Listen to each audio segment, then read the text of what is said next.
এই ভাইরাল ক্লিপটা কম বেশি অনেকেই ইউটিউব অথবা ফেসবুকে দেখেছে, কিন্তু অনেকেই জানে না এই ভাইরাল ক্লিপটার পিছনের আসল কাহিনীটা, যেই কাহিনীটা খুবই মর্মান্তিক, এবং এই কাহিনীটাই আজকে আমি আপনাদের সাথে শেয়ার করব।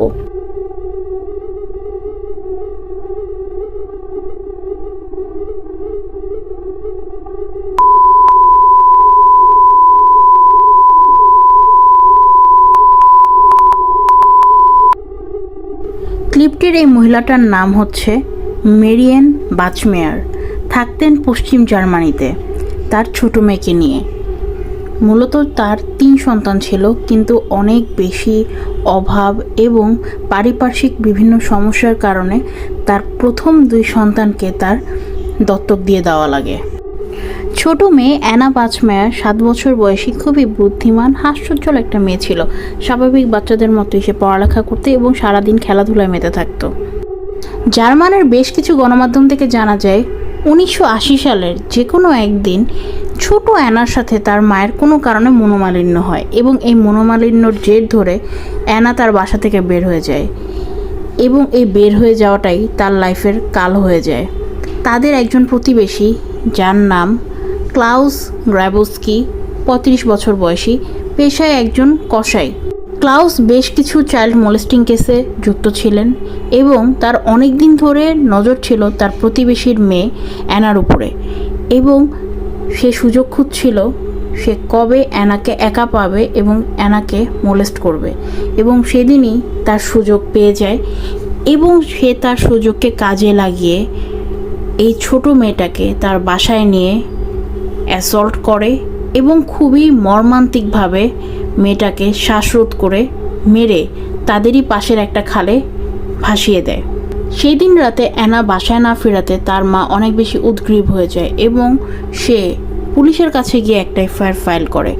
এফআইআর করার পরে পুলিশরা তাদের ইনভেস্টিগেশনে নেমে যায়। পুলিশরা অ্যানাদের বাসার আশেপাশে এবং তাদের প্রতিবেশীদেরকে জনে জনে জিজ্ঞাসা করে তারা কি অ্যানাকে দেখেছে কিনা, অথবা অ্যানা কি তাদের বাসায় লুকিয়ে আছে কিনা, কারণ সে তো তার মায়ের উপরে রাগ হয়ে আছে।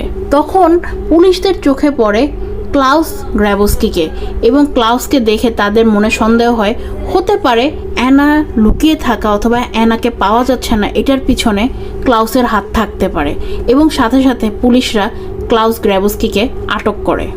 ক্লাউস কোর্টের কাছে অ্যানাকে হত্যা করার ব্যাপার স্বীকার করলেও তাকে ধর্ষণ করার ব্যাপারটা অস্বীকার করে। সে উল্টো অ্যানার উপরে দোষ চাপিয়ে দিয়েছিল যে অ্যানা তাকে প্রলোভিত করছিল এবং তার কাছে টাকা চাচ্ছিল। মানে ইমেজ করা যায় একটা ছোট 7 বছরের মেয়ে 35 বছর লোকের কাছে টাকা চাচ্ছে এবং তাকে প্রলোভিত করছে তার সাথে কিছু করার জন্য, এবং এই জোরাজুরির ভিতরে ভুলক্রমে ক্লাউস অ্যানাকে শ্বাসরোধ করে মেরে ফেলে। এটা ছিল ক্লাউসের বয়ান, এবং এই বয়ান শোনার পরে অ্যানার মা মেরিয়েন খুব বেশি ক্ষিপ্ত হয়ে যায় ক্লাউসের উপর। 1980 থেকে 81 1 বছর টানা কোর্টে এই কেসের বিচার চলে, এবং 3 বার এই কেসের ট্রায়াল হয়। আরেকদিকে ক্লাউসের পক্ষের উকিল কোর্টে জানায় ক্লাউসের হরমোনাল প্রবলেম আছে, যার কারণে সে হরমোনের থেরাপি নিচ্ছে। কোর্টের বিচারে কোনোভাবে মেরিয়েন সন্তুষ্ট হতে পারছিল না। এছাড়াও ওই সময় এরকম টাইপের বাজে আসামিরা, মানে বিভিন্ন ধরনের বাজে অপরাধ করা আসামিরা ওই সময় বিভিন্ন ধরনের অজুহাত দিয়ে তাদের সাজা থেকে মুক্তি পেয়ে যাচ্ছিল। সব কিছু মিলিয়ে মেরিয়েন অনেক বেশি হতাশাগ্রস্ত হয়ে যায়, এবং সে একটা চূড়ান্ত সিদ্ধান্ত নিয়ে নেয়।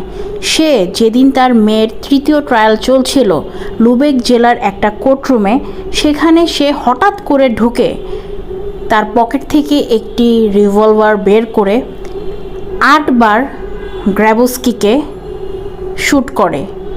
এর মধ্যে 6টি গ্র্যাবস্কির পিছন দিকে লাগে। মেরিয়েনের গ্র্যাবস্কিকে শ্যুট করার পরে তার মুখে না ছিল কোনো অনুশোচনা অথবা কোনো ভয়। সে উল্টো বলে, আমি চেয়েছিলাম তার মুখে তাকে শ্যুট করতে, কিন্তু তা আমি পারলাম না, এবং আমি আশা করি আমি আমার মেয়ের অপরাধীকে উত্তম শাস্তি দিয়েছি, এবং সে মারা গিয়েছে। এই ঘটনাটির পরে জার্মানি পুলিশরা মেরিয়েনকে আটক করে এবং এই পুরো বিষয়টি জার্মানে প্রচুর পরিমাণে আলোচিত হয়ে যায়।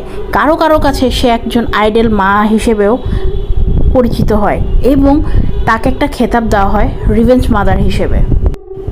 সাধারণ মানুষের কাছে সে অনেক বেশি আলোচিত হলেও, অনেক প্রশংসার অধিকারী হলেও, আইনের চোখে সে একজন অপরাধী। সে একজনকে হত্যা করেছে। মেরিয়েন যা করেছে এটা যদি সে ইচ্ছাকৃতভাবে করে তাহলে তার বিচার হবে এক ধরনের, অথবা সে যদি এটা তার মানসিক ভারসাম্য হারিয়ে করে থাকে তাহলে তার বিচার হবে অন্য ধরনের। তখন পুলিশরা এটাকে নিয়ে ইনভেস্টিগেশন করে এবং তদন্তের পরে বের হয়ে আসে মেরিয়েন পূর্ব পরিকল্পনা থেকেই সেদিন ট্রায়ালের মুহূর্তে গ্র্যাবস্কিকে শ্যুট করে এবং সে অনেক আগে থেকেই বন্দুক নিয়ে কোথাও অনুশীলন করছিল সে কিভাবে গ্র্যাবস্কিকে শ্যুট করবে। কোর্টে মেরিয়েনের বিরুদ্ধে সব ধরনের প্রমাণ দেওয়ার পরে মেরিয়েনকে 6 বছরের সাজা দেওয়া হয়। তার এই বিচার নিয়ে জার্মানের বেশিরভাগ মানুষই সন্তুষ্ট ছিল না। তারা চাচ্ছিল যাতে মেরিয়েনকে খুব শীঘ্রই মুক্ত করে দেওয়া হয় এবং এই কারণে সিংহভাগ জার্মানিরা কোর্টের কাছে আর্জি করে যাতে মেরিয়েনকে মুক্ত করে দেওয়া হয়। জনসাধারণের চাপের মুখে পড়ে 1985 সালে যখন মেরিয়েনের সাজা অর্ধেক পূরণ হয় তখন তাকে মুক্ত করে দেওয়া হয়। এরপর মেরিয়েন 11 বছর জীবিত ছিল।